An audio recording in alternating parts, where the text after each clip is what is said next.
ನೋಡಿ, ತೊಂಡೆಕಾಯಿ ಮಜ್ಜಿಗೆ ಹುಳಿ ಮಾಡಿದೆ ನನ್ನೆ. ಅದು ಇವತ್ತು ವಿಡಿಯೋ ಹಾಕ್ತಾಯಿದ್ದೀನಿ. ತೊಂಡೆಕಾಯಿ ಎಷ್ಟು ಬೇಕೋ ತಗೊಂಡು ಈ ಕಡೆ ಆ ಕಡೆ ಕಟ್ ಮಾಡಿಬಿಟ್ಟು 4 ಹೋಳು ಮಾಡ್ಕೋಬೇಕು.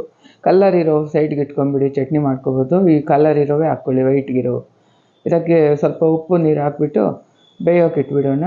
ಇದು ಜಕ್ಲಿ ಆಯಿಲ್ ಯೂಸ್ ಮಾಡ್ತಾಯಿದ್ದೀನಿ ನಾನು. ಎಲ್ಲ ಅಡುಗೆಗೂ ಇವಾಗ ಜಕ್ಲಿಸ್ದೇ ಯೂಸ್ ಮಾಡ್ತಾಯಿರೋದು, wood and cold fresh oil. ಬಾಣಲಿ ಇಟ್ಟು ಎಣ್ಣೆ, ಸಾಸಿವೆ, ಕರಿಬೇವು, ಇಂಗು ಹಾಕ್ಕೊಂಡು ಅದು ಒಗ್ಗರಣೆ ಆಗ್ತಾ ಇರಲಿ. ಇದು ಇವಾಗ ನೋಡಿ, ರುಬ್ಬಕ್ಕೆ ಕಾಯಿ ತುರಿ, ಹಸಿಮೆಣಸಿನ್ಕಾಯಿ, ಜೀರಿಗೆ, ಒಂದು ನೆನೆಸಿರೋ 1 ಸ್ಪೂನ್ ಅಕ್ಕಿ, ಕೊತ್ತಂಬರಿ ಸೊಪ್ಪು ಹಾಕಿ ನುಣ್ಣಗೆ ರುಬ್ಕೋಬೇಕು.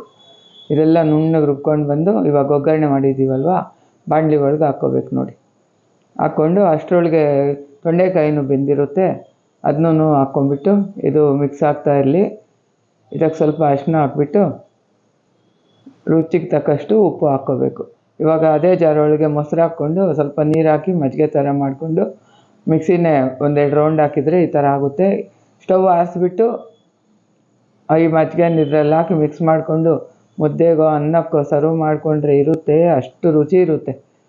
ತುಂಬಾ ಚೆನ್ನಾಗಿರುತ್ತೆ. ಮಾಡ್ಕೊಂಡು ನೋಡಿ, ಸಿಂಪಲ್ಲು. ಇವಾಗೇನು ಮೊಸರು ಹಾಕಿದ್ಮೇಲೆ ಅಷ್ಟೇನಿಲ್ಲ, ಹಾಗೇ ತಿನ್ಬೋದು. ನಿಮ್ಗೆ ಈ ಆಯಿಲ್ ಬೇಕಾದರೆ ನಂಬರ್ ಹಾಕಿರ್ತೀನಿ ಸ್ಕ್ರೀನ್ ಮೇಲೆ, ತಗೊಳ್ಳಿ.